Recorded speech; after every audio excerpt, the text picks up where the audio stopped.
केंद्र सरकार प्रधानमंत्री किसान सम्मान निधि योजना हेठळ देशभરના करोड़ो ખેડૂતોને સીધા જ ખાતામાં વર્ષે 10,000 રૂપિયા ટ્રાન્સફર કરે છે। આ રૂપિયા ખેડૂતોને 3 સમાન હપ્તામાં મળે છે। દરેક હપ્તામાં 2,000 રૂપિયા ટ્રાન્સફર કરવામાં આવે છે। પીએમ કિસાન સન્માન નિધિ યોજના હેઠળ અત્યાર સુધીમાં કુલ 2,000 રૂપિયાના 20 હપ્તા ખેડૂતોના ખાતામાં ટ્રાન્સફર કરવામાં આવ્યા છે। હવે ખેડૂત મિત્રો 21મા હપ્તાની આતુરતાથી રાહ જોઈ રહ્યા છે। જો કે હવે 21મા હપ્તા પહેલા पीएम किसान सम्मान निधि योजना ने लईने एक मोटा समाचार सामे आव्या छे।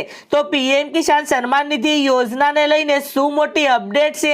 पीएम किसान सम्मान निधि योजनाना 21મા हप्ताना 2,000 રૂપિયા કઈ તારીખે ખેડૂતોના ખાતામાં જમા થશે? યોજનાને લગતી સંપૂર્ણ માહિતી આજના વિડીયોમાં આપને જણાવીશ। દરેક માહિતી જોઈએ પહેલા જે પણ ખેડૂત મિત્રો આપણી YouTube ચેનલમાં નવા છે તેવા ખેડૂત મિત્રોને ખાસ વિનંતી કે ચેનલને સબસ્ક્રાઇબ કરી લે, જેથી કરીને ખેડૂત ઉપયોगी माहिती સૌથી પહેલા તમને આ ચેનલના માધ્યમથી મળતી રહે।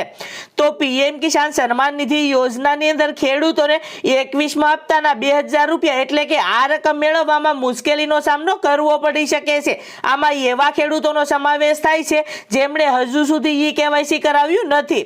એટલે કે પીએમ કિસાન સન્માન નિધિ યોજનાની આ રકમ એટલે કે 21મા હપ્તાના 2,000 રૂપિયા એવા ખેડૂતોને નહીં મળે જેમણે હજુ સુધી ઈ-કેવાયસી પૂર્ણ નથી કરાવ્યું। જો તમે તમારા આધાર કાર્ડને હજુ સુધી બેંક એકાઉન્ટ સાથે લિંક નથી કર્યું તો પણ તમને 21મા હપ્તાના 2,000 રૂપિયામાં વિલંબ થઈ શકે છે।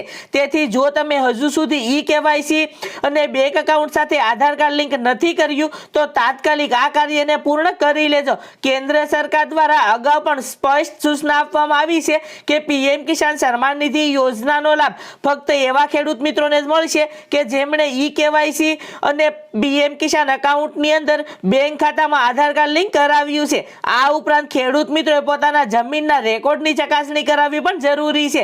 તો જે પણ ખેડૂત મિત્રોએ હજુ સુધી આ પ્રક્રિયા પૂર્ણ નથી કરાવી તેવા ખેડૂત મિત્રો વહેલી તકે આ પ્રક્રિયા પૂર્ણ કરાવી લે। ત્યારબાદ વાત કરીએ તો કૃષિ અને ખેડૂત કલ્યાણ મંત્રાલયે પુષ્ટિ આપી છે કે પીએમ કિસાન સન્માન નિધિ યોજનાનો 21મો હપ્તો 19 નવેમ્બર 2025ના રોજ ખેડૂતોના ખાતામાં ટ્રાન્સફર કરવામાં આવશે। આ દિવસે એટલે કે 19 નવેમ્બરના રોજ પ્રધાનમંત્રી શ્રી નરેન્દ્રભાઈ મોદી 2,000 રૂપિયા સીધા જ પાત્રતા ધરાવતા ખેડૂત મિત્રોના બેંક ખાતાની અંદર ટ્રાન્સફર કરશે। તો જે પણ ખેડૂત મિત્રોએ હજુ સુધી ઈ-કેવાયસી, જમીનના રેકોર્ડની ચકાસણી, બેંક એકાઉન્ટ સાથે આધાર કાર્ડ લિંક નથી કરાવ્યું તેવા ખેડૂત મિત્રો આજના દિવસની અંદર આ પ્રક્રિયા પૂર્ણ કરાવી લે, જેથી કરીને આવતીકાલે 21મો હપ્તો ટ્રાન્સફર થશે તો આ 21મા હપ્તાના 2,000 રૂપિયા તમારા ખાતામાં આવી શકે।